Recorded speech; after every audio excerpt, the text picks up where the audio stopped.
Welcome to the Sharpe Way Show. So happy to have you with me this evening. Yes, it is 7 p.m. on the East Coast, and today I am only on the Sharpe Way pages. That's all. If you went to Larry Sharpe pages, there's nothing there. You got to come to Sharpe Way. Yes, I'm trying to get you all to do me that small favor, like, comment, and subscribe to, of course, follow all the Sharpe Way pages in case they decide to shadow ban me or just erase me, whatever the case may be. So thank you all for coming this evening. I really do appreciate you giving me a little bit of your evening. The thing I want to bring up this evening to kind of get us going more, as I usually do, is what someone asked me to talk about, which is an episode of Breaking Points. And the idea of that was actually, I think it was today it came out. It was talking also about the housing bubble, how it's actually, working, what's happening in the housing market, and all those types of things. I wanted to bring up this idea. It was someone actually reached out to me and said, "Hey, why don't you do this?" So I said, "Why not? Let me try it." I did it today. I've talked about this in the past. Some of you may have remembered I brought this up. I talk about the idea of whenever there is any type of economic problem or issue, whenever there's any downturn, huge downturn, that's when the wealthy begin to buy up all the assets. It happened in the crash for the dot-com crash in 2000. It happened in the real estate crash in 2009. And now it's happening now in 2020, 2021. Same idea. About every 10 years or so, there's some crash and the wealthy start buying up all the assets. And that creates a wealth gap, right? That creates a wealth gap more than anything else, more than, Democrat, Republican policies are nowhere near as bad as this thing that happens. And lots of reasons for that. Let me cover a little bit of this, if I could. Hold on. In this case, this is, I'll show you a bit and we'll discuss it as they go through it.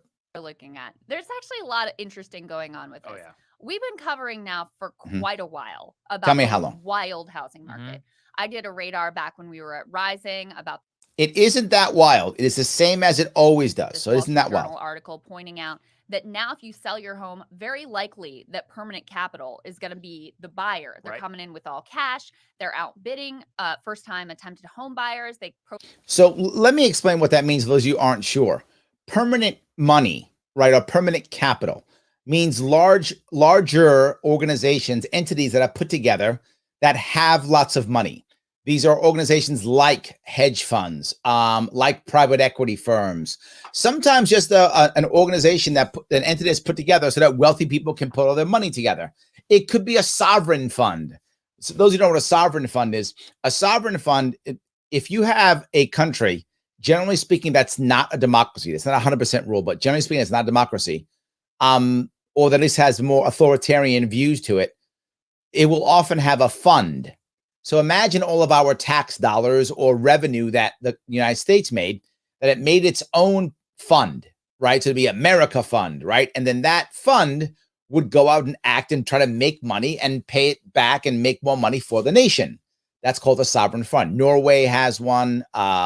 Saudi Arabia has one. Singapore has one. Many countries have sovereign funds.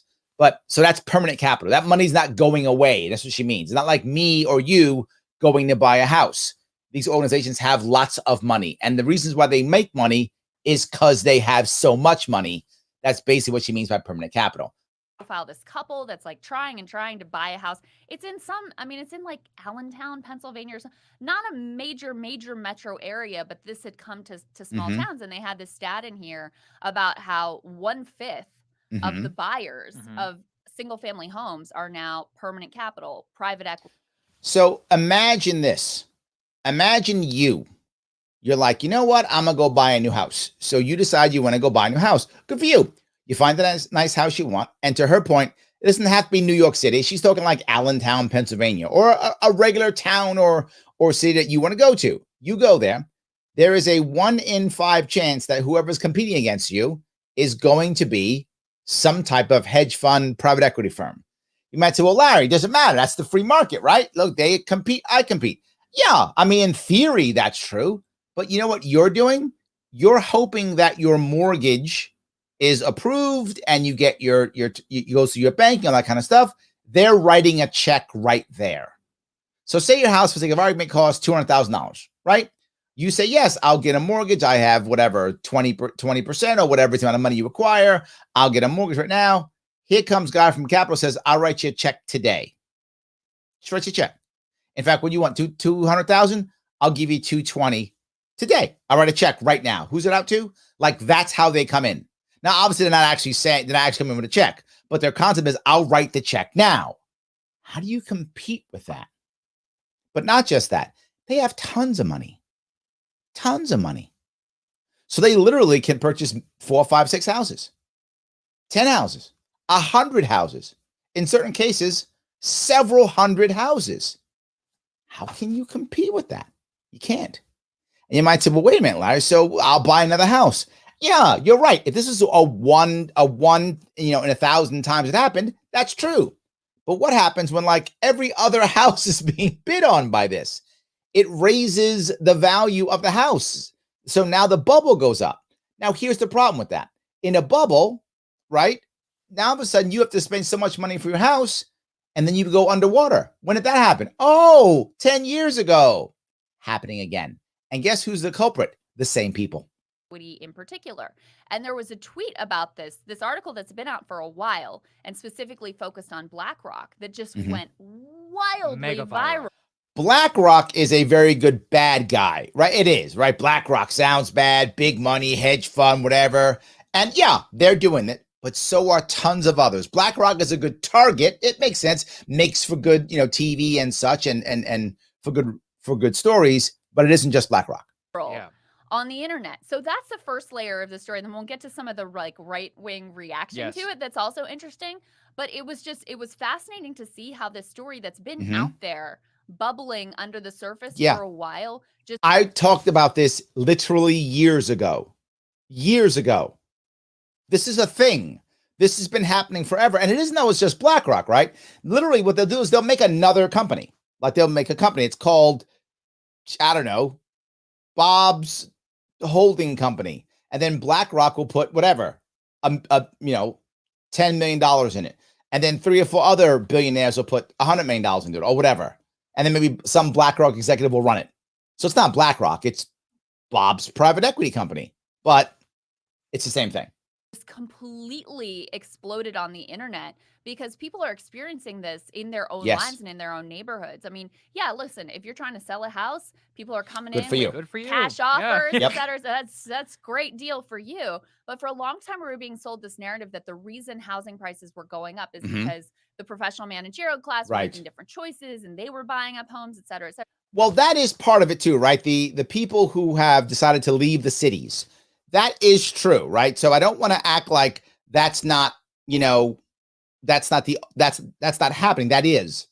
There are a lot of people who used to live in big cities who now are saying, why should I, right? I'm a manager. I've been working from home almost this last year. I've been just as effective. I don't want to go back to the city. I don't have to live near the city or in the city anymore. So I'm going to go buy a house someplace outside of that city so I can work from there. I would rather have a nice area someplace else. I'll go work there instead. So that part is true, but that's a small chunk of it. That's not a big chunk of it. That's a small chunk. No, come to find out, this is a bubble that permanent capital is inflating and then also profiting off of in a bid to basically become America's landlord. And there's the issue that people don't understand. Why in the world would I, as a large organization, want to buy a series of houses? I don't want to do that. Very important reason. Steady income. What do banks and other people love more than anything? Steady income. Man, they love that. If they can get their monthly dollars, oh, so good. One of the reasons why people love that, and this is an entire industry, buying and selling debt. That's a thing. Buying and selling debt is a thing. One of the major reasons for the 2009 crash, not the only reason, but one of the main reasons for 2009 crash was everybody bundling and buying and selling debt to include mortgages. Yeah. We can do that now? Yes. It's a terrifying state of affairs. No, it is. And Yes. this is what I want to just lay it out for people. Tell me What out. is Tell me. happening here is Mhm. not free market capitalism. Because what's Is happening it? here is you have these private equity giants and more, which have made billions of dollars Yes, during the he's correct. pandemic. Now, they're not getting into the housing market to enrich the community. Yeah, let me be clear. Is it free market? In theory, it is, but in practice, it isn't. Right? In theory, we're talking about, hey, people should be able to buy homes if they want to and get together. Yeah, it's true. But the problem is, number one, first thing is the lockdowns were created by government, which made big business win and small people lose. So off the bat, the crash was created by the government. So that's number one off the bat. That is not the only reason, right? But that is definitely a piece of it. So that kind of breaks the free market piece because government shouldn't be doing that. This should be happening naturally either way, right?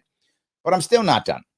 On top of that, you got the Fed, which is lowering interest rates and pumping money into the economy, which makes people who have a little bit of money, all of a sudden, their value starts going down. The big banks, why? The big banks get the money first. They get the money first. They get the first crack at it. They get to use it quickly, and that's the thing. And they throw it into places like BlackRock. Why does that matter?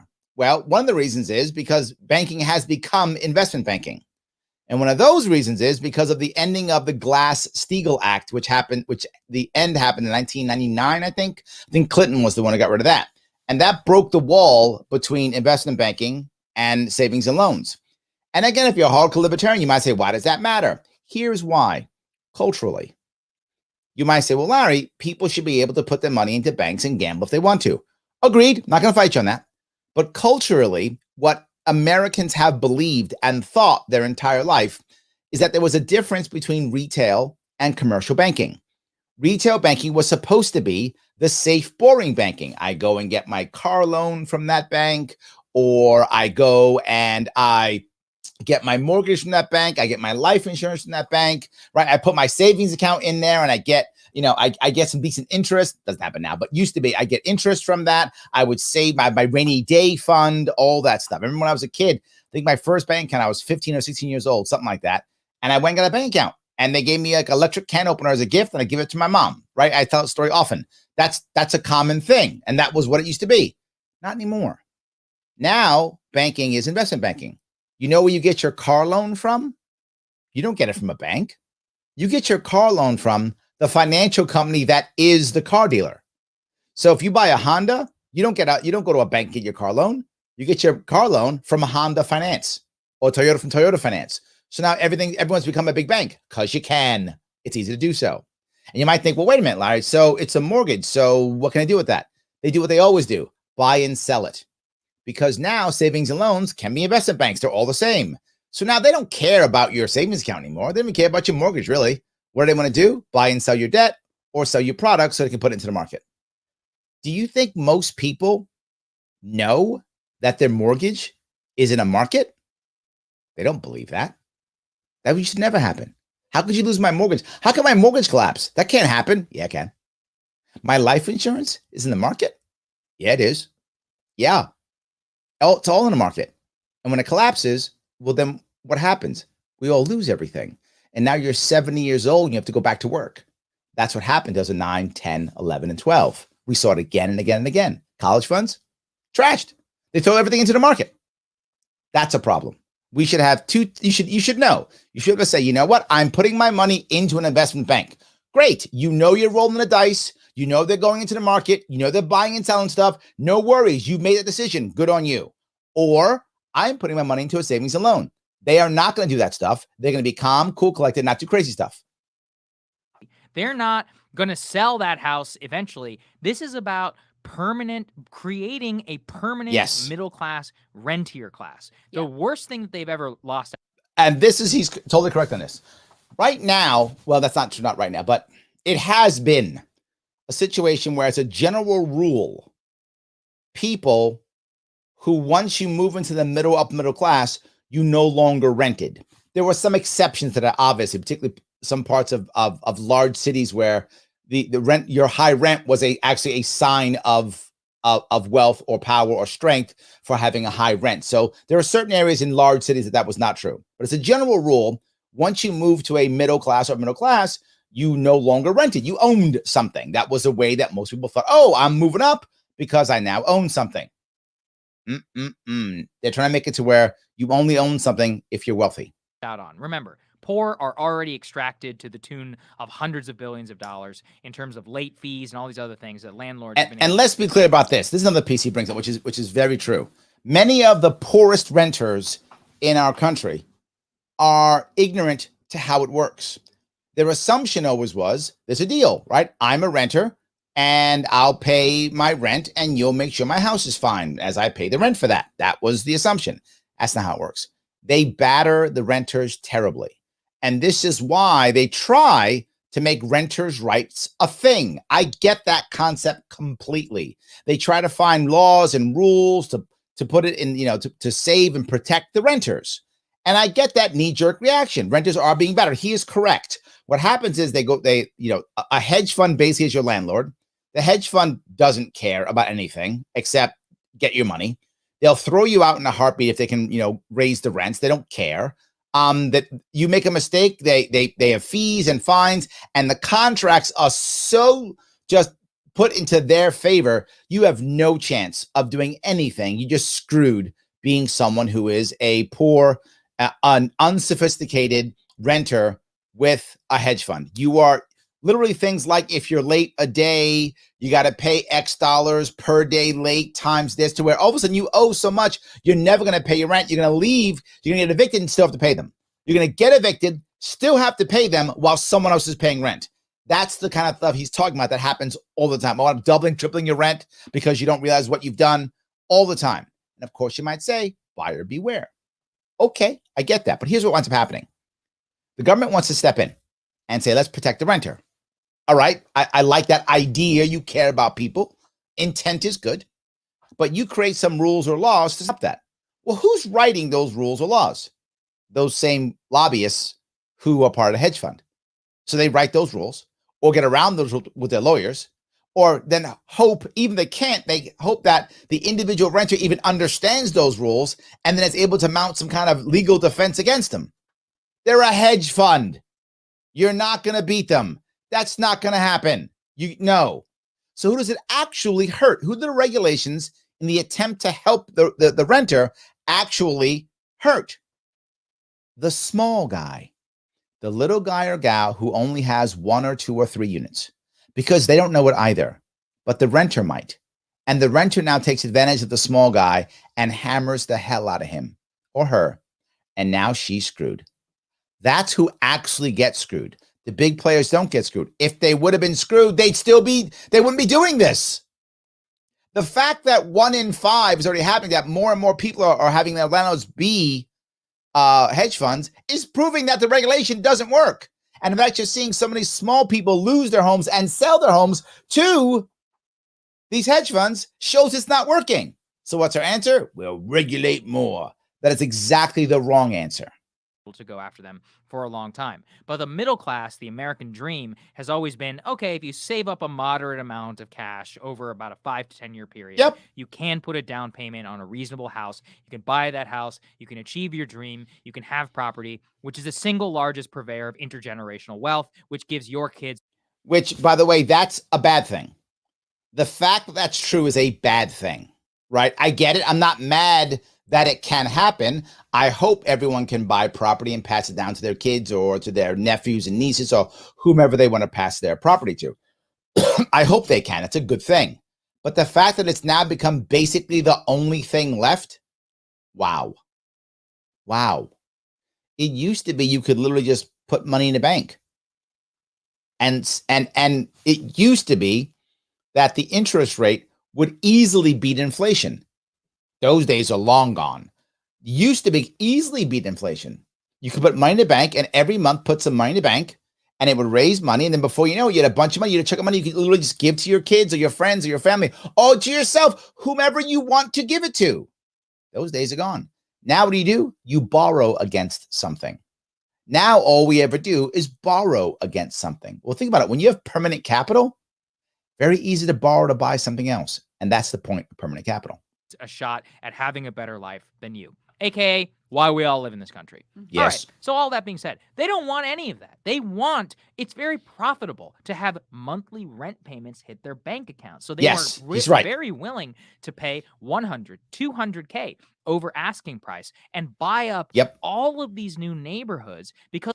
And his point is a valid one. They're going to buy up the whole neighborhood. You're going to try to buy one house unless you're super wealthy, in which case, if you are super wealthy and watching my show, why aren't you a sponsor? Why aren't you paying me through Patreon? If you are one of those people who can do that.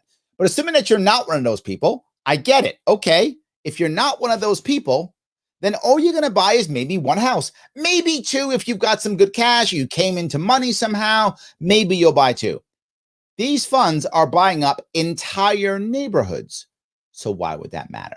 Because you're going to buy a house for whatever. Say the idea costs $200,000 or whatever it costs to buy your house. You're going to live in that house. You're probably not going to rent it. You're going to live in that house. They're going to buy that house plus the other 10, 15, 20, 35 in the neighborhood, and they're going to raise the rents on everything. So they can afford to put more money into it because they're going to get so much more money out. And that recurring income allows them to borrow against it. And remember, if they can borrow a huge chunk cheaply against that, they actually lose no money. I want you to think about that for a second. If you save whatever, 40 grand, so you can get a good down payment on your $200,000 house, and you put that 40 grand in, you're done. You can't borrow against that yet. You just have enough equity in a home. You're done. You're not borrowing anything. That money's for you is gone until either the house, gains value or a couple of years you sell, whatever. That's it. Not them. They're going to buy the whole neighborhood. And the amount of money that's going to be coming in, plus the value of those houses, they can borrow against it immediately. So literally they lose. There is no cost, no opportunity cost lost at all because they just buy right away. You lose at least a year of opportunity cost, if not multiple years. They lose maybe a couple of months of opportunity costs. Otherwise, they're right back in action, moving more, buying more, as if they've achieved no debt, only gaining assets. Because what they want is to create a lower and middle rentier class, which is paying them. And then they can use more of the money that they're getting in this feedback loop to pay even higher for prices and drive out average middle class consumers. So now the thing I want to bring up here is I don't think that it's actually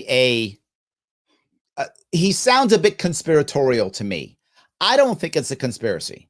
I think it just makes sense. Like you can do it. I can just keep buying stuff basically for free, make a perpetual circle and just keep buying. I think that's what it is. I don't think it's an actual conspiracy to destroy the middle class. That's what's happening, but I think that's a byproduct. I don't think that's the purpose. I don't think they care. I really don't. Let me grab a couple comments. Popping up comments. Let me see if I can grab some of them if I can. So Jay says, Jay, thank you. Jay is the one who threw this at me. So thank you, Jay, for this. I appreciate that. Crowder had a clip posted over the weekend before Krystal and Saagar. So maybe I should go check his too. This is the only one I heard about. So that's why I picked this one. So yes. Would you classify Ben Shapiro as libertarian? No, I don't think so. He's not libertarian. He here or there has libertarian views. I think he does have libertarian views on certain things, but I think he's much more like just a conservative. He's much more of a conservative, I think, or maybe even neocon, maybe. But no, I think he has some libertarian views, yes, but I don't think he's libertarian. I wouldn't classify him as one. I don't think he does. He say he's a libertarian? Maybe. I don't think so. So, let's see. Jimmy says, working in my garden and just listening in listening mode, but thank you, Larry. Great topic. Thank you, Jimmy. Appreciate that. Yes. So, all right. Let's see if I can keep going. He says, what about credit unions? I think credit unions are fine. They're good. They're not regulated by the government in the same way. They're very different. I think they're wonderful. Online banks, awesome. Why shouldn't we be doing more of that? I think it's a great thing. Dustin says, this is why we need to audit the Federal Reserve like Ron Paul wanted. Yes, yes, and yes. Yes. Wally says, I'm a renter who does repairs to my house and turn receipts to my landlord in lieu of that amount of rent. And my landlord hates it. Yes, of course. But here's how it works, by the way, in their contracts they make, Wally. See, you have a landlord and you can make that deal, right? You have some leverage in a deal. But if your landlord was a hedge fund, they're going to give you a thick contract that says you are going to, if you do any repairs and they're not okayed by the landlord in advance, they are yours and yours alone. If they are okayed by the landlord, then you must pay it and your rent, and they will reimburse you only if you provide them with the receipts and it's agreed upon in advance. And you might go, well, I'm not doing that, Larry. Okay, great. You don't have to. And when you don't do it, you don't pay your rent. They're going to start to say, oh, you didn't pay your rent? Well, there is a X% fee for this and for that and for this and for that and blah, blah, blah, blah. And you're going to wind up owing double or triple your rent. That happens every day throughout this country constantly, which is why this is a bad idea. So there's a couple ways of handling this. Let me touch this. I'm glad you brought this up, Wally. Okay, what do you do about this? There are many things you can do about this. The first thing, without question, the first thing is you want to have renters. If you want to be a government organization, governor, mayor, president, whatever, instead of passing laws to try to protect renters and to treat them like children, how about instead literally have a campaign of saying, here is what a good rental contract should say. If your rental contract does not say this, it's a BS contract. Say no to it. Get a lawyer. I know that sounds crazy, but that's what it should say. Say no to this and get a lawyer. Have a government hotline that you can call and say, why are you doing this, person? That would make a fairer lease. All those types of things, right? That is far better. Educate and assist your renter instead of telling your renter, I got you, I'm the government, I'm the nanny state. I would rather have renters understand. I thought it's constantly. People ask me all the time, Larry, what would you change in high schools? What would be important? And one of the things I always say is basic contract law. Basic contract law should be a thing that kids learn in high school. To this day, I still see tons of people afraid to read a contract. Just afraid to read it. Don't get afraid to go, I don't understand this. Reword this. Change this. I don't know what this means. They don't get it. How about basic contract law? Now, Wally, I don't know you. You may be amazing at contracts. You might be awesome. The average person is not. That's for sure. They're not good at contracts. Kids worse. They don't know how contracts work. So this is an important piece. You want to help? That's number one. Second, there should be basically the equivalent of a GAAP. GAAP is the general accounting principles. That's correct. General accounting principles, right? There should be general leasing principles. Here is what we say is generally what a lease should include. Here is what people, and this should be out everywhere. And if you as a renter or as a leaser, or you even as a broker, if you're not following general leasing practices, that could be unethical. You could lose your license. That would make sense. Just like an accountant. Accountant can't just go, you know what? I'm going to decide that your car is an asset you can just take off. No, there's general accounting principles that accountants have to kind of come close to or follow, and they don't. They might lose their license. What can we do for that? Everyone in this deal, there's going to be a lawyer in the deal. They have a license, right? There's going to be a broker probably, got a license, right? So why can't we do that?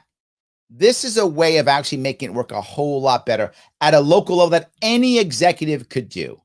Any executive could make it a change immediately. So I just want to bring that piece up. Let me keep going if I can. I'll grab a little bit longer, a little bit more of this if I could. All of that being said, who do you think is coming to their defense? Because their lackeys have to do it. Oh, lackeys. Well, one of them, Ben Shapiro. And look, I love this because Ben every once in a while just takes off the mask and shows us like how much of an actual radical that he is. Yeah, that's true. Here's what he says. I see many people are enraged at BlackRock. BlackRock is buying homes from people willing to sell them. If you don't like what they're doing, target the loose governmental policy incentivizing this investment. By the way, well, there's a bit of that's true, but it's too simplified, right? The problem with what Ben Shapiro's take is on this one is it's too simplified. In theory, it's correct. But you can't just go, just fight back. That's not how that works. By this, he means the Federal Reserve, which has nothing to do with this. And let's ask old Ben. Federal Reserve does have something to do with it, but he is right. You can't really fight the Federal Reserve. So it's both. If he has anything to do or would do anything whenever it comes to constraining Wall Street. And I think we know the answer to that. Yes. Next, seriously, BlackRock isn't going to stop investing in single-family homes because you're mad on Twitter. You could direct your energies towards the Fed's insane monetary policy. If you're mad at BlackRock and you want to artificially prevent them from buying single-family homes, I'd like for you to explain it to those who currently own the homes why you're taking money out of their pocket. And all right, that's a bad take from Shapiro, The reality of it is you absolutely could stop BlackRock or anybody else. You absolutely could. Of course you could. How could you do that? By simply doing what we just talked about, making what I just said, clear contract standards and saying no. And then when BlackRock says, well, then you can't have a home. Well, then if we all together go, no, here's the contracts we use in this, we want to use in this state. Again, not a law, but the individual renters go, no, this is our contract. Well, then BlackRock can't get any renters. If BlackRock can't get renters, then BlackRock can't have that ongoing income, in which case BlackRock can't keep buying homes. So the whole thing collapses. So either they get the renters at the right contract or the whole scheme stops. Either way, a win.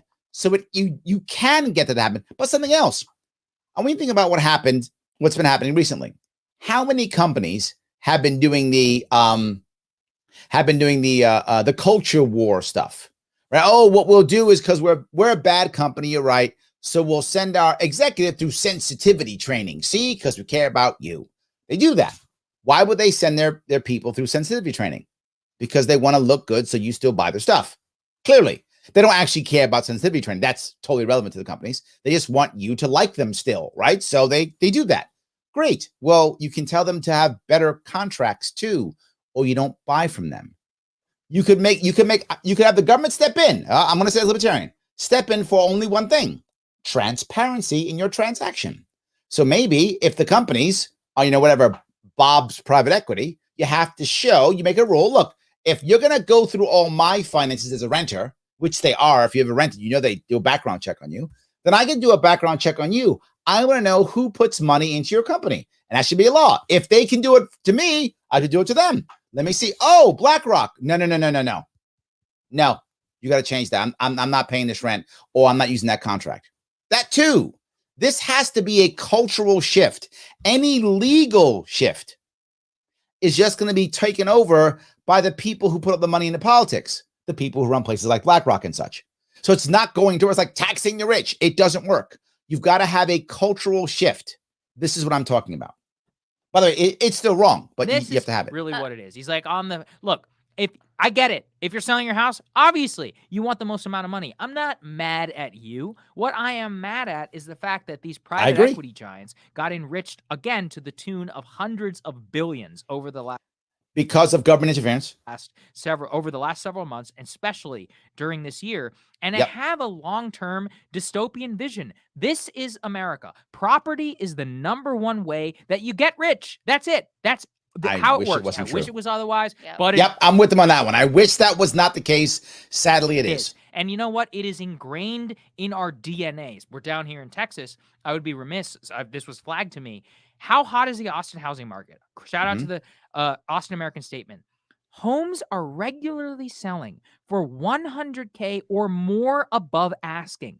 1,500 Austin area homes from January 1st to May 23rd sold for $100K above asking. In the same time frame in 2020, only 22 homes hit that threshold.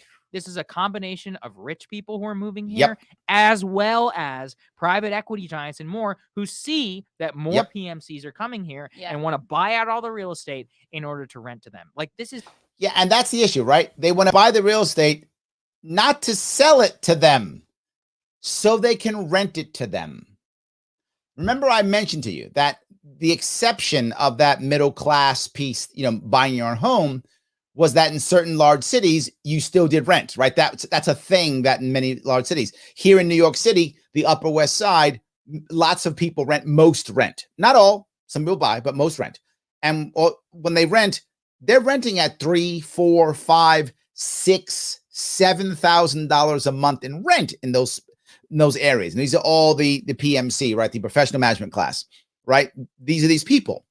Well, they go to Austin and they want to buy something. But the neighborhood isn't good because all the good places that they want to live in have been bought up already in advance by these private equity firms.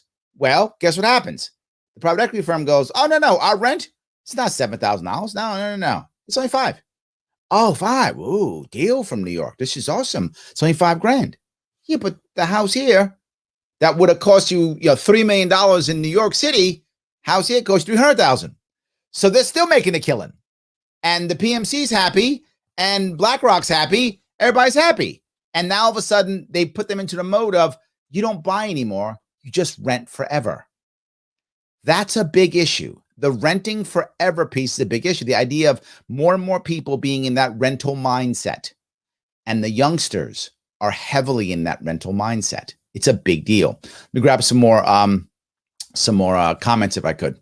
So, Larry, would you say we've never seen or experienced actual free markets because of monopolies and wealthy coalitions? It's a valid question. I'm not sure you can ever actually see a truly free market. I don't think that I feel like that is the North Star that we always want to be heading towards, but will never reach. I don't think you can see an actual free market. I think you always want to start moving closer and closer to it. And I think things will happen where it'll come back and you go forward again and come back, and there'll be monopolies and oligarchies and government intervention and war and famine and all types of things that will pop up here or there. But I think you've got to keep moving towards it. I'm not sure there is such a thing in reality. I feel like it's the mythical unicorn we keep searching for. That's where my head is. I don't think we can ever see a free market. I think we have to just keep moving towards it. I think that's it. So, Jay says, on occasion of a social item, Shapiro says he's libertarian, i.e. gay marriage. Maybe. I'm sure he has some libertarian views. Sure. So, all right. Paula says, now I'm paranoid. I get a lot of offers from my home from people who are not affiliated with any reputable realtors. Yeah, Paula, that's BlackRock calling. They're knocking on your door. Yeah, they are. Yes. Josh says, that does sound crazy. Government offering advice and guidance instead of mandating a fix recommended by lobbyists. I know, crazy, Josh. I know. I've been saying this literally for years. If we're going to have government, what I'd like it to be is two things, maybe three things. One, stop us, protect our rights. Protect our rights. Number one, protect our rights to include natural rights, property rights, protect our rights, be the court system, all that stuff, right? Protect our rights. I like that. Two, physically defend us from a threat outside coming in to, attack us. And then three, being an actual neutral repository for information that every citizen could access. Wouldn't that be awesome? Wouldn't that be awesome? I'm probably asking a whole lot more than I'm going to get, but it's fine. That's what I would like. Absolutely. Yes. So Mr. Tyler says, if you can afford it, you should be able to purchase and possess it. If you can afford it, you should be able to purchase and possess it. I'm not sure what you're saying with that one. People gamble on borrowing money often, in which they actually can't afford it because they have to borrow money to get it, and they may or may not be able to pay it back. I'm not sure if someone's stopping you. I guess unless you're saying the market's stopping you. I'm not sure where you're going, Tyler. You got to help me out with that one. I'm not sure where you're going. Craig says, saw a meme, quote, hate landlords so much, why don't you buy your own house? Then showed a map of the median home price being too high to afford, and it was meant to be against landlords, but only proof that landlords provide housing where people can't afford to own. It isn't easy, Craig, right? I don't want to start mandating at all. I want to create better environments, right? I want to make it, I say it all the time, I don't want to knock down the the Goliaths. I'm sorry, I don't want to knock down the Goliaths. I want to build a whole lot more Davids, right? That's always my goal. Building lots of Davids, and then the Goliaths just don't have as much power. And a bunch of Davids together and knock them down whenever they want to. That's what I like. It's a much better way of doing it.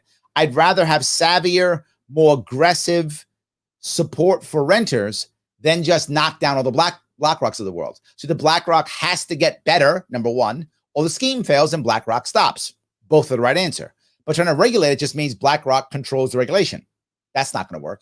And the little guy gets crushed. We see that now. Absolutely. Dustin says, all of this is why I keep buying Bitcoin.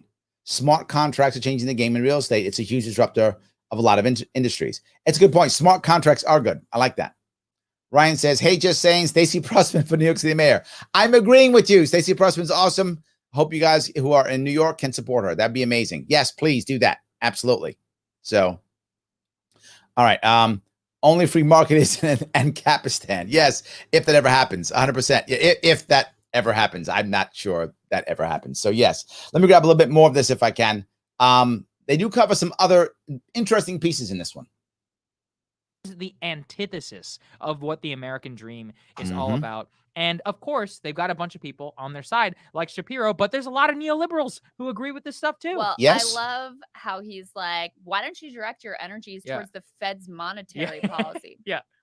Well, no. Don't look. That's true too. Yes, I don't want to take away from that. We should, but that's not enough, right? Ben made it just too simple. Did you vote on the Fed's monetary policy? Do you have any influence whatsoever on the? I know we don't. Yes, Kristal, you're right. We don't. Maybe that's the reason why the Fed's a terrible idea. Yeah, you're right. Fed's monetary policy. Of course, he takes off the table any of the policy changes that actually might have a chance. There's this thing called Congress. You actually vote for. Right. That's where you might, if you have an issue here, direct. No, Ben does talk about Congress too. He does. What Ben does that was wrong. Maybe I'll show his piece too. Ben is all about, just make it simple. It's simple. Just end the Fed. Ben, I'm with you. Let's end the Fed. I'm there. Let's try. Well, he's going to end the Fed. He wants to change the Fed. I want to end it, but fine. Whatever. We'll walk down his road. We'll get to mine. It's fine. Ben, you're not going to be sabbatical on that one. I agree. But that isn't the only thing. That's the issue. That isn't the only thing. It is a thing, not the only energies. Thing. And look, in a sense, he's right. BlackRock is going to BlackRock. Yeah. No doubt about it. Right. But Congress could Congress. This is the American capitalistic system that has been set up with, corporate socialism. We're going to get. Now, this is the piece she's writing. Comes to the next piece, which is important for many of you to hear. This is one of the reasons, these types of things are one of the reasons why socialism looks so good. Because what does the average youngster see when it comes to capitalism? They see this, and they think this is all capitalism can ever be. Get to socialism in a minute. Corporate socialism and totally rigged in their favor, thanks to, some of the people that Ben would support the most and the type of policies that Ben frequently espouses. This is the logical end result, and it's absolutely I get it. You said it's setting up a truly sort of dystopian future. And that is the future is where everyone, if you ever see the movie I bring up is Ready Player One. If any of you have seen the movie, I didn't like the movie that much. However, there's a however piece of that. The beginning, the opening piece, showing how people live is, I think, a realistic future for us. Everyone living in small homes by themselves, living virtually, and just giving all their money to one or two massive corporations. That absolutely could be a future for us. And, when I looked into, okay, so what is it like if you have one of these giant corporations, giant private equity funds, what is it like for them to be your landlord? And it's terrible. You will not be surprised to learn. It's a hellscape. They do everything they possibly can to save every single penny. Now you might say, well, Larry, every landlord will do that. That's not true. It just is not true. It's demonstrably false. And if any of you, I don't know if you're watching, if you've rented from an individual person who's a landlord versus a company who's a landlord, right? The company will only have policy. You are a number and they will hammer you. The individual may not. You can have a conversation with the person. Now, sometimes that person will be a jerk and will hammer you. That does happen. It's like every individual landlord is a great person. Of course not. But they can. You might have a landlord who will care about you, deal with some kind of trade, allow you to do something you wouldn't want to do. That could happen. It doesn't happen ever when it's a corporation. It doesn't ever. You fall into this piece. You are a number. They will hammer you, and that's it. And that's it. And that's a problem, because particularly people who are newer renters or novice renters, I don't know how the system works. They get themselves put in situations where they almost can't get out, and they're backed up for years. So that means if something goes catastrophically wrong in your home, they're not going to fix it, or it's going to be on you to fix it. Of course. Well, there's the other issue, right? If you have a smaller landlord and something goes wrong, she says, right? Something like that. And then you scare them or sue them, they get scared. They can't afford a lawsuit. They move on. A large BlackRock, they have billions with a B, billions of dollars. Lawsuits are part of their business model. I'm not making that up. Lawsuits are part of their business model. They make assumptions in their business model that there will be certain millions of dollars they will spend against lawsuits. So your lawsuit is expected. I don't care. I got lawyers on staff that deal with you little chumps. That's exactly what they're thinking. The small landlord doesn't have that. BlackRock does. Of course, the legalistic contracts that you have to sign puts all of the burden and the risk on your side. So 100%. You're fronting the cost. Oftentimes, this is what they found. You're fronting the cost for any sort of like significant repairs that have to take place. Meanwhile, they're banking the wealth that 100%. comes from the appreciation of the property as you're putting in those investments. I mean, that's what that looks like. And you're absolutely right. The one way that at this point, as precarious as the economy is for people, the one way that Americans can still build stable middle-class wealth is through the housing market. And I know we've been saying that so much, and it drives me crazy that that's true, but it is. Let me grab some more comments if I can. So Nate says monetary policy is the key and the Fed. I'm with you. Yes, 100%. Bob says thoughts on the NH Libertarian Party. People ask me this all the time. It's like the third time I've had this question asked. Aren't they gonna have a meeting tonight at like 9 p.m. Eastern? I think the LNC is having a meeting tonight, and you guys can yell at them there. Look, if regardless of which way it goes, does it affect me?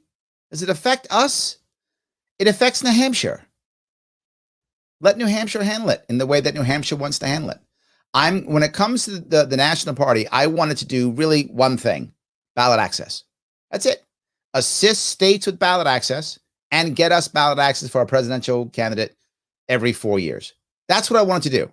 Otherwise, I don't care about messaging. I know people do. They get upset. I don't care about messaging. I don't care about anything. I don't care about interfering with, unless it is for ballot access. I don't even want the LP interfering with state stuff unless it's for ballot access or if the state requests. Obviously, if the state says we're in trouble, help us, then of course you should step in because you request it. No worries. You don't ask for help. Good luck. I know it sounds horrible, but when it comes to the party, not the movement, and I always put those two up, the party and the movement. The movement is all about activists.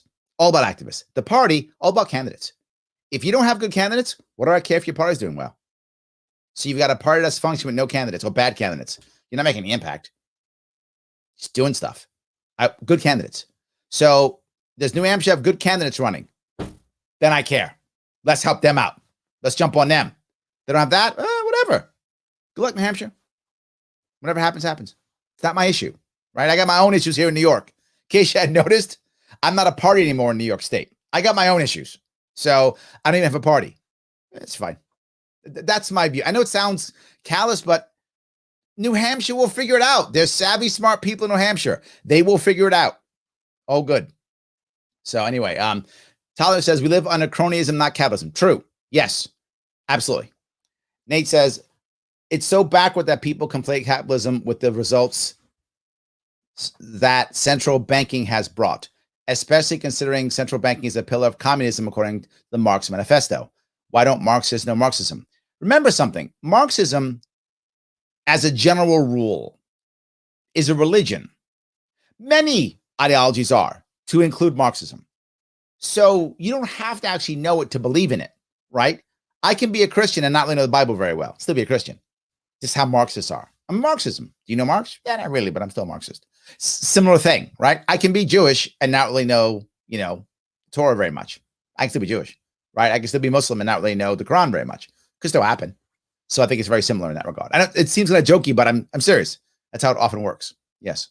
Josh says some individual landlords begin the business because they care about the neighborhood. True. Absolutely. And while that's not every landlord, that's no corporations. And that's my point. Not every landlord's a good landlord. Some small landlords are really jerks and bad people. Absolutely. But no corporations are good landlords, right? But at least some individuals are. So wouldn't I want to try to make it to where more individuals are landlords? More small businesses moving up? Yeah. So he says, and they don't want people with no vested interest controlling their neighbors. 100%. Yes.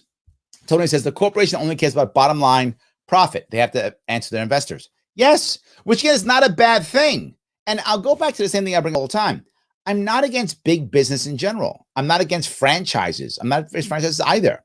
But there should be a solid mix of everything. Small business owner, franchise owner, big business owner. There should be big corporations that own large tracts of land. That should happen. And smaller people with smaller ones and individuals. There should be a healthy mix of them all. The problem is government is making it so that it's only the big guys. Government is skewing it to Nate's, idea that that's more like capitalism. I'm sorry, to Tyler's idea, more that it's like cronyism, is skewing it towards that versus letting the market kind of decide where that equilibrium should be. There should be some big corporations that own big stuff. That should exist. And everything in between. And we're kind of missing a lot of that. So, yes. All right. Paula says, LP needs to think quality, not quantity with candidates. 100% yes, Paula. Yes. 100%. All right. A little bit further if I could. Just a little bit more. I won't drive you guys too crazy. I promise. And that is what they're going after. That is what they are trying to drive a stake into the heart of. It is the last bastion. But I just want to go. They're both sounding conspiratorial. I don't think it's a conspiracy. I don't think the people on the board of BlackRock are like, how do we destroy the middle class today? I don't think that's true. I think they're saying, hey, this thing we're doing is working. It's making money. Let's keep doing this thing. Oh, boss, it happens to be destroying the middle class. Okay, and? Well, nothing. Just thought I'd tell you. Yeah, good. But it's working, right? We're making money? Yeah, great. If he had said the reverse, he would have gotten the exact same response. But boss, it's helping the middle class. Okay, great. Why? Nothing. Is it working? Yes, go do it. The thing that it's helping or hurting is irrelevant. This is exactly Tony's point. Tony's saying they're out to make the cash. If it happens to help, great. It happens to hurt, still great. Let's make the money. Of any sort of stability. And so I just saw an article recently that was like, millennials don't want to buy a house. They just like the carefree rent. No, they can't buy a house. They can't buy a house. You have to be like a millionaire or private equity executive in order to buy just a basic house. Now, this is a piece that I want to touch. This is a big deal, guys. All you youngsters out there, and I'm defining youngsters as person under 30. Think about your peer group. Most of your peer group does not own much. Some of you do, but most of your peer group does not. You're renting, you're borrowing your car, you have a used car, older car. It's a common thing. Oh, you don't even have a car in the city. You don't even have a car. Her point's a valid one. Now you're saying they don't want this stuff. They don't want it because they can't see it. They can't even imagine it. Why do you think so many youngsters will spend so much money on stuff that has no value? Like, I don't know, avocado toast, stuff like that. Why? Because they think in their head they're never going to have that big thing. They're never going to own a house. That's a million miles away. Why bother trying to save anything? Savings for chumps. Savings dumb. Let's just spend the money now and go do the cool things right now. That's what a lot of them are thinking. That is a renter's mindset. That's not an ownership mindset. That is unhealthy. And this environment is making that happen. So what winds up happening? What winds up happening is everything they're talking about becomes almost not even important anymore. They don't care. They're like, I can't deal with the Fed. I can't deal with these issues. This stuff Larry's talking about, the Glass-Steagall Act, I don't even know what the hell that is. I was in elementary school when that happened, and they don't care. So what do they fight over? Culture war. They fight over culture war. That becomes the thing we fight over. Let's fight a culture war because there's nothing else that can make any sense. I can't get anything done, so I'll spend my money and I'll fight a culture war. And I'll worry about the rights of these people or that people to do things that aren't that important over the course of America. In a hot metro area. And by hot metro area, I don't mean like 5 cities. I mean most of the country. Yep. So this is a truly dystopian state of affairs and something that people, clearly it's striking a nerve. No, it is. And I'm so glad. Every time I see like organic stuff, you like shouldn't be glad about this. It just gives me life because it also, like Ben, there are people on the left who agree with this stuff. Dylan Matthews, he's a Vox writer. Yeah, they agree. But then you know what ends up happening? Here is the biggest problem. They announce what's happening, and this is what's happening, and the left has an answer. That answer is socialism. And the right has no answer. You don't like it, buy a house. The right has no answer, and the left has socialism. That's lose-lose. There's no win in that. That's lose-lose.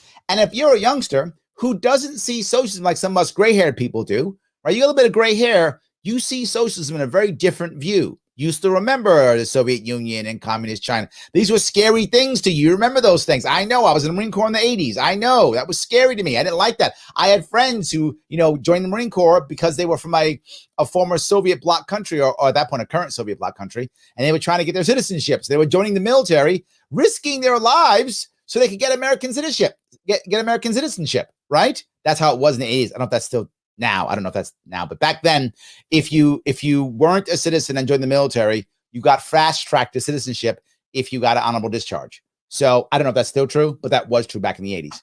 And so people in my boot camp, people in my units were literally foreigners who were trying to get citizenship, sacrificing their lives in the military for it. Right? We were scared of socialism. It's a bad thing. But if you're under 30, it's cool Uncle Bernie and hot AOC. That's who it is. It's not that bad. It's free stuff. This doesn't work. This capitalism thing is not working for me. So I'll go socialism. I look to the right. What's my answer? Nothing. Yell at your congressman is what Shapiro says. Oh, whomever. I just brought Shapiro because of this. There's no answer. So look at the left. What's their answer? Marx. What else could there be but Marx? So all of a sudden, they become socialists. This is not a good thing. Quote, this seems like a great deal for homeowners and a way to wean Americans off their obsession with investing in crumbling piles of wood and appliances. I have a joke that with a lot of other friends that these people actually do want to force you to live in pods. Like that's what they want. They want pod lives. Like they want ready. That's socialism. That's what they're asking for. Yes. Level existences where people are stacked up on top of each other in like this dystopian hellscape. And it's like, oh, well, Ready Player One. Sleep, right? I mean, like whatever. Like what do they care? I mean, maybe they're saving a little bit of money. Imagine referring to your homes as crumbling piles of wood and appliances. Yes. That's gonna sell in the heartland. First of all, obviously the most politically stupid thing you could say, but from a human, it's dehumanizing. Yes. This is crazy. The answers are not good. They're not good at all. So yes. Tony says, if the government's willing to pay people to stay home, why should they worry about the future?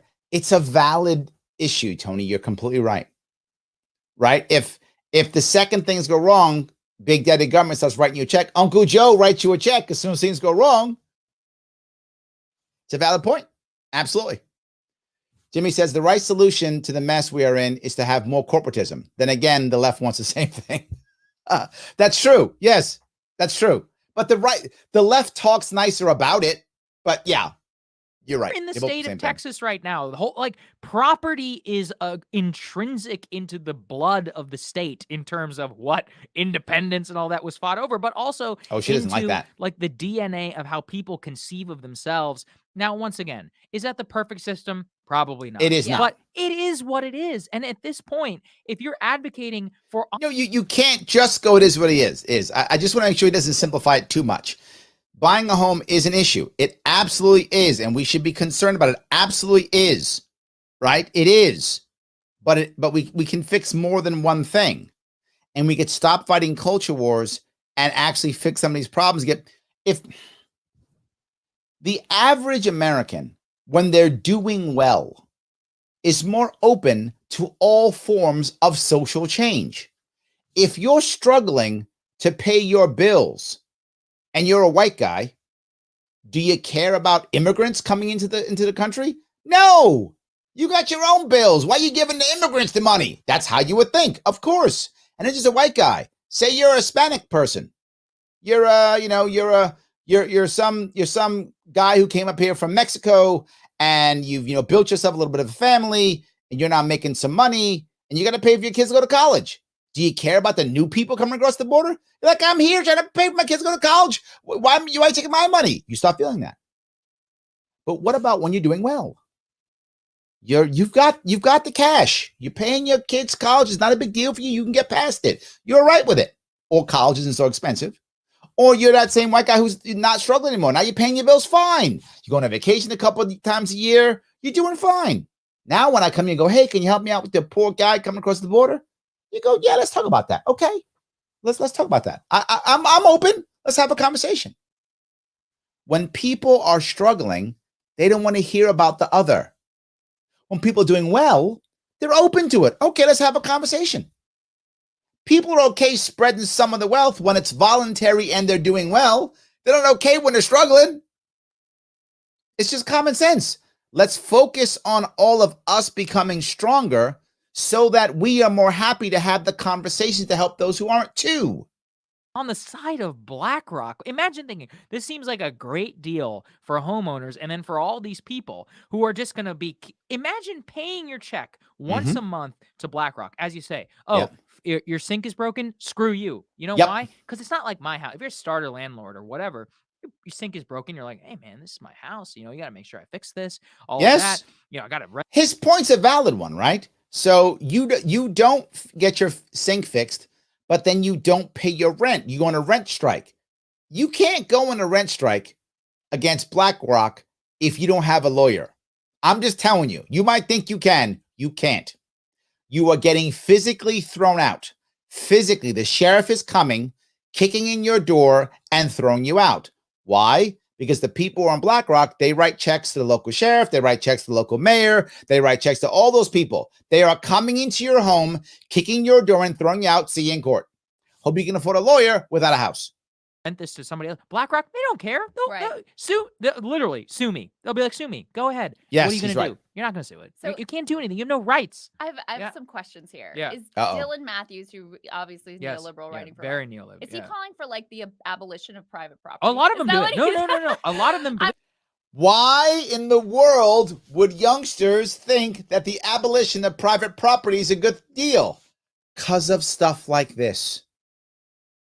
Because of stuff like this. You're wondering, how can the youth become socialist?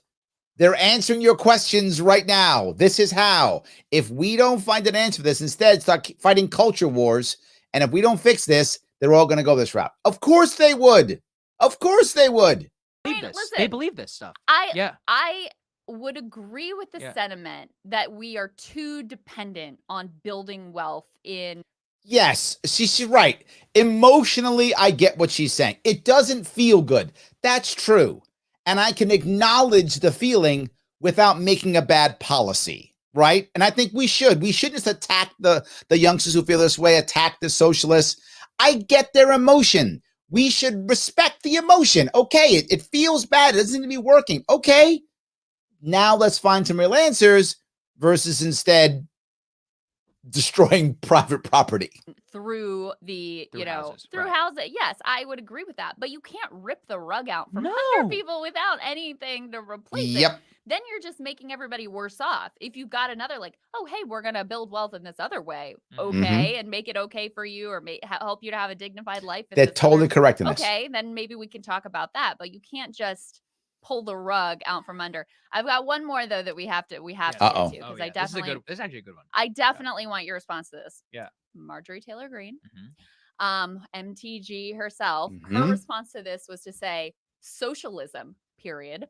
All the people excited over the fantasies of socialism that they consume from social media experts and members of Congress don't understand that there will be very few that own and control everything, and the rest of the population will be poor and under control. So when she says this, here's the problem. There are huge swaths of people, particularly young people, but older also, particularly young people, who think that's already the case. And there's evidence to show they're right. So if I'm going to have an oligarchy, can I at least get some free stuff? That's how they're thinking. MTG is not doing the right thing if she wants to cross the aisle. She doesn't want to cross the aisle. She just wants to make her people feel good. And I get it. That's how modern politics works. I get what she's doing. But if you actually want to get people across the aisle to say, wait a minute, this is not the way. Because they go, yeah, so give me free stuff then. When she sees this rampant, unfettered capitalism that has in fact wrought all kinds of misery and consolidations of wealth and power, and we talk about monopoly and antitrust here on the show all the time. When she sees that, she thinks AOC bad and socialism bad. Yes, she goes right to that. Rotting your brain. Yeah. But thank you. Oh, well done. Culture war rotting your brain. Yes. it's immediately other side bad. That's it. Other side bad. Something bad happened. Other side bad. Okay, what's your solution? Other side really bad. Okay, got it. What's your solution? Other side super duper bad? That doesn't solve my problem, right? That's what the right is doing. What does the left do? I have a problem. More government control? But no, the more government control is what got me in my problem. So how do we solve this? More government control? No, that's what got us here. The government control part is what got us here. I don't want more of that. What's your problem, left? What's your solution, left? Total government control? That's what we're up against. Other guy bad versus total government control. This is lose-lose. But at least Marjorie thinks this is a problem, so Well, I that's guess we'll true. take I it. guess that's You know what I mean? She's not. I don't know. There's probably some senator out, maybe like Chuck Grassley or somebody out there. He'd be like, "Well, look, there's a good deal of homeowners. You know, like, what are you gonna do? You're gonna stop BlackRock from buying houses?" I'm like, maybe. Like, is that crazy? Am I insane? Should we not have a stable housing market? Well, no. I mean, you would have to. I mean, I'm not sure you want to say BlackRock can't buy houses. I think that might be a little crazy. I mean, I don't know how you would implement that. How do you implement that? Do you just say that groups of people can't buy houses? It has to be an individual? That may be crazy. I'm not sure that's how that works. I'm not sure. Oh, it's never, an unstable housing market has never worked out badly for the United States. Why can't it just be that families and like regular people get first crack? And this happens And if constantly. it's just there and nobody wants, okay, well maybe. How do you do first crack? So if two people come in with the same amount of money, I have to give it to the family? Is that how a family gets to buy it over? I mean, I guess in theory that could. How do you define family? Then what happens when BlackRock just uses the families to buy stuff? Right? I mean, you think we'll get around that? And then, okay, you give a first crack to the family. So the family, if the price is $200,000, me as the family, and then you as BlackRock both come in at $200,000. The BlackRock says, oh, 210. Well, I don't have 210. BlackRock gets it. I'm not sure how this one works either. Neither of these seem like sound policies to me. I think this is a cultural change to where the renters become better. The judges understand the difference, and they often don't, sadly. The judges see the difference between a corporate landlord and an individual landlord, and they act accordingly in court, which they don't. They should. It's a cultural issue. And if the renters become better and savvier at renting, then either by default, BlackRock has to become a better landlord, or the opposite side is then the BlackRock will stop doing this. Either one will happen. I think if you have a court system that would punish BlackRock effectively if they were being harsh to their renters, one of the things happens. BlackRock becomes a better landlord, option one, or BlackRock stops doing this. But why can't we at least have it so that just normal people get first crack? This is, again, it takes the human element out of it. When BlackRock is your landlord, or owns all the houses in your neighborhood, that actually really happens. Have a neighborhood? Like, that's what part they of actually it buy entire neighborhoods. Is about that's true. Forming human connections with your neighbors and having a community where people who own the property in the community are invested in it. BlackRock doesn't care about you. They care about their office in Manhattan and in Beijing and Shanghai and in London and in also Brussels, true. and then where all of their executives live in the, Greenwich, Connecticut. And if they it could will care less. Save them true. 1 penny to kick you out of the house, or easily 1 penny. That's accurate too. Calculate. This is also true. What you're saying is absolutely also true. All right, this is an issue. Let me grab a couple comments if I could. So, Dustin says if the dollar had some value to it, then homes would be easier to buy. It's a pretty simple solution for the right if they tried. It's simple, but not easy, Dustin, right? The fixing the dollar is a tough sell for most people because you have to then admit that the dollar has no value. And the average American doesn't know that or believe that. The average American thinks, good old greenback, that's important. So that's a tough one. Tony says, young people need to stop majoring in the social sciences and humanities in college.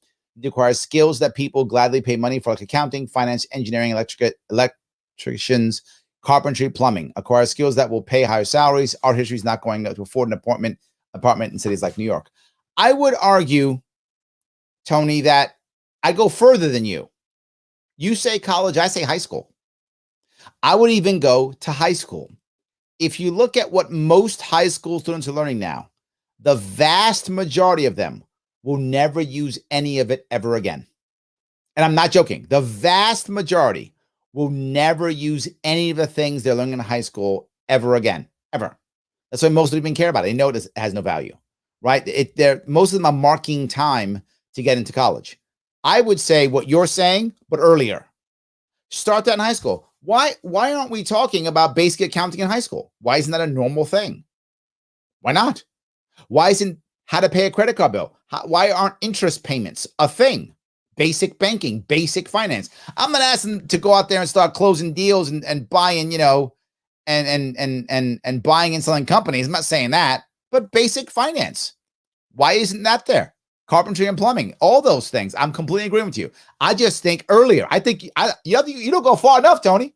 I'm saying we start in high school. It's even better. So yes. Tony also says, I used to work at BlackRock a while back. The founder, Larry Fink, made his career selling and traded mortgage-backed securities. Yes, absolutely. Which is basically buying and selling debt. Yeah, buying and selling debt. 100%.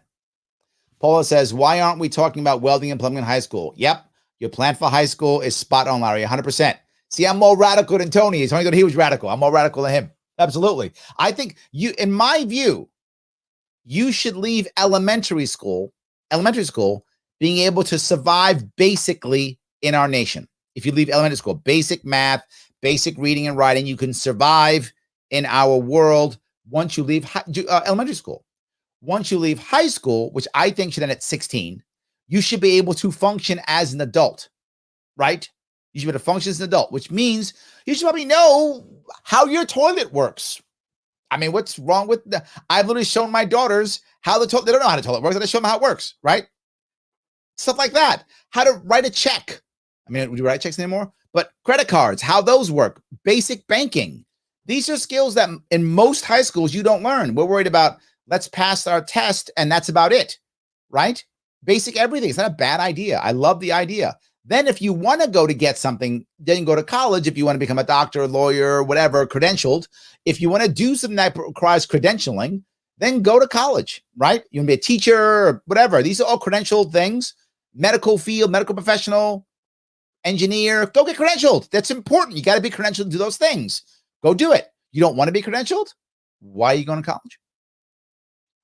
To Tony's point, if you want to go to the humanities, you can. Now, if you want to be a teacher or something, that's good. If you don't want to be a teacher, no worries, but understand your humanities stuff is is not going to be a thing that gets you a great job. And that's okay. Maybe you don't want it. Maybe you just enjoy humanities and you want to be a better friend and a better parent. All good. And I think a humanities degree might make you a better friend and a better parent because you'll be able to talk better and cool stuff. Maybe it will. Who knows? So, yes. Paula says, my grandfather made it to the 6th grade. He died very comfortably financially. He was literate, owned a business, and was a welder. Yes, you are right about grade school too. Yeah, I mean, that's the issue, right? You should be able to function. This is great. And by the time high school comes, you should end at 16. You should be fine. My mom got out of high school. I mean, she didn't graduate in the United States, but she got out of high school. She was like 14, 15. Done. That was it. Out to work. Oh my God. Kid could work at 14, 15. Yeah, good. The world's not going to end. It's fine. Whatever. Do you. I say 16. You're 16. Go from work. It's fine. Do you. Whatever's your thing. So let me wrap up this piece here. I do appreciate it. But before I go there, if I could, I do also want to do a little bit maybe of Shapiro. But let me walk down this if I could. Let's say, that a certain percentage of these homes have asbestos in them. They know what they will calculate. Is it worth the money to get rid of the asbestos and make sure these houses are safe? Or is it worth the money to just pay the lawsuits? That there we go. Yeah, it's like the scene from Fight Club. They're like, we literally take like the average lawsuit times the average payout. This is real stuff. It's real. Yeah. And that's the issue that I think we have to worry about. It really is an issue. So guys, if you like what I'm talking about, then do me a favor, like, comment, and share. let people know that I'm doing this. It does help tremendously. And also help my sponsors out. Take the world's smallest political quiz. Click that link that's in the description. Click it right there. Go check it out. Take that quiz. It takes about 3 to 5 minutes. It's very short, maybe 2 minutes probably. And then once you're done taking it, share it. It makes my sponsors very happy. If you say, Larry, I took it already, no worries. Sponsor yourself. Patreon.com/SharpeWay. Show me that you want me to keep doing this. You want to make sure that this show keeps going on. So throw $10 a month at me. If you're making those big bucks, if you work for BlackRock, like Tony used to, you can throw me more, 25 or $100 because you got the big dollars if you're a BlackRock guy. If you're not a BlackRock person, no worries. $10 is awesome. Why? If you look at our link tree, you see all the stuff we're doing. You see the book that's coming out next week. That I got to pay editors for that. Yeah, I do. I got to pay people for that. Absolutely. Right. So book coming out. I got the TikTok. I got the hold on. I got the clips. I got all those YouTube channels. I got all that stuff. People do that. Please help me out to the best of your ability. And if you say, Larry, I can't do any of that. Okay. No worries. Have you subscribed to the Sharpe Way YouTube channel? If you haven't, why haven't you? Do you hate me that much? I'm good looking at least. Do that. Follow me on Twitter if you haven't done that. And of course, like the page on Facebook. It does matter. Please take care of that. I don't want to get canceled and have no place to go. One reason why I'm doing this stuff only on the Sharpe Way properties right now, it does matter. I appreciate it tremendously. I'm going to do a quick piece if I could. And this is going to be a quick part of what Ben Shapiro did. People talked about, they talked about Shapiro on that one. And you'll see why they seem to be mad at Shapiro, what they were thinking. You'll recall people went over to Wall Street and started yelling at Wall Street. And it's like, why are you yelling at Wall Street? You should be yelling at Congress. Congress is answerable to you. This all comes down to government policy. Centralized, bureaucratic, money decision-making is generally not a good idea with regard to this. Now, there are two parts of this. The second part I just said, on the money, correct. Yes. This is centralized. Yes. Correct. The part he's not correct on or is exaggerating is, well, you can't yell at the companies. You can. Because what happened after all this hooping and hollering and yelling and screaming about the 1% and blah, blah, blah, blah, blah. The problem is they didn't have any actual demands. I was there. Literally, I was down there. I saw it happening. I live in New York City. I was still going to work. In Manhattan at the time. So I saw it. I used to go downtown. I had clients down there. I'd go down there to eat so that I could spend my money downtown, like after 9/11. After 9/11, I would try to eat downtown all the time to start bringing money back down. And when all these guys were at Wall Street, it was trashing their businesses. So I was going down there trying to eat again. Same idea, right? I was trying to do that also. So I remember they had no demands. They were literally doing drum circles and snapping their fingers, and they had no demands. They were like, the 1%, you guys are evil. Where the 99%? Okay, what do you want? We don't know. And then what came in? Well, you don't like gay people, I think, or black people or something. And they went, okay, you want that? Oh, yeah. We'll change like super sensitive stuff. We'll do that. Will that keep you happy? They were like, oh, they're responding to us. Sure, that'll work. So no actual change in policies. Too big to fail, still too big to fail. Putting mortgages and all those things into the market, still happening. None of that changed. Credit, still trashing you. None of that changed. Big data, none of that changed. You know what we're going to do? Sensitivity training. That's what we'll do. It's shifted into culture war. So Ben is correct in that the government part is true, but he's incorrect in saying you can't pressure the companies. You can. You just have to have a real message and know what the hell you want, like audit the Fed. That's a real message, right? Like don't put grandma's mortgage in the market. That's a real message. No mortgages in the market. That's a real message. If they would have had a message like that, Occupy Wall Street might have worked, but they didn't have one. So it wound up being sensitivity training. Stuff. The United States is setting records for taxes, spending, and deficits through May. According to CNS News, federal taxes hit a record $2.6 trillion. Federal spending. This is distraction.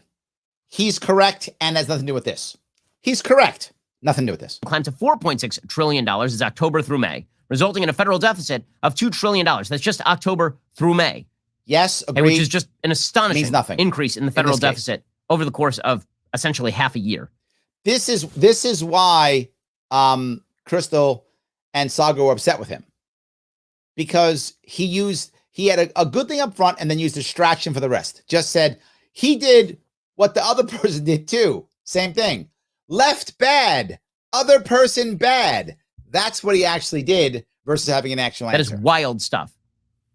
Okay, now the predictable result of all of this is not just inflation. It's also, as I say, economic stagnation, because when you remove money from the private sector and when you blow out the debt and thus blow out the value of savings, what you end up doing is making it more difficult for businesses to do anything. Not just businesses. That's not really true. You make it more difficult for smaller businesses, individuals doing anything. But the larger businesses have permanent cash. They can still do stuff. That's the problem. Because, again, there are two problems. One is the inflation problem. And the second is what happens if the federal government, the Federal Reserve, continues to pump money into the banks by issuing overnight rates that are 0 or below 0, which encourages banks to lend. 100%. And what if businesses look around? They go, wait a second, there's no demand. Why are we borrowing? Yeah, but no. This part isn't 100% true. It's true, but there's a nuance here. Lower interest rates helps everybody to borrow money. The problem is the average American doesn't, if they want to buy a large thing like a home, is going to compete with BlackRock and other places like that. So now both of them have an advantage to borrow, but BlackRock, because it has so much more money and so many more assets, does much better and also gets its money directly, right? The money comes almost directly to BlackRock. Now, where does the consumer do well? Locally, like buying a pair of shoes or some books. BlackRock is not going to compete for those pair of shoes or for those books. So what winds up happening is the individual is much more of a consumer, buying goods and services and such that don't accumulate that much wealth. Where the larger companies like the BlackRocks purchase a lot more things that accumulate wealth. That's what actually happens, right? If my interest rate's low, then I go off and use my credit card and I buy cool stuff. But I can't, because no one's competing with me to buy. Well, some people are, but hardly anyone's competing with me to buy a pair of shoes that I like or whatever the case may be. Why exactly should I leverage up when the demand is not keeping up with my leverage? No, if there's free money, companies will take it. This also is incorrect. That's why they're buying big stuff. They're buying property or whatever the case may be. They're buying stuff. And what will happen often is they'll also buy other companies, massive mergers and acquisitions. They will, if you give companies free money, they will buy stuff. I don't know where he's coming. This one, he's not right. I don't know where he's coming from this one. They will buy stuff. If I borrow money, I'm not going to be able to pay back. It doesn't make any sense. And so we are seeing... Okay, it's permanent cash. You can pay it back. You have the money. It's fine. Both of these things come to pass. There's a reason that Joe Biden's budget, his $6 trillion garbage budget that he's pushing, there's a reason that it forecasts a 2% rate of growth for the next 10 years every year. And that is high. It will end up being below 2% if Joe Biden gets his way in terms of this economy. All right, I'm just going to go past it. He goes in the rant about stuff that doesn't have an answer, which is why they were mad at him. I'm not saying he's wrong in those things. A couple things he was wrong, and I corrected a couple things that he was incorrect with. But what he was concerned about was what MTG was concerned about also, making the other look bad. What he was concerned about was just making the other look bad. He had no answer. And that's common with the right. The left has a bad answer or an answer of let's just use more government, and the right has no answer. It's a common problem. So people who feel things are okay go to the right and go, yeah, things are fine. Why are we fighting? Things are fine.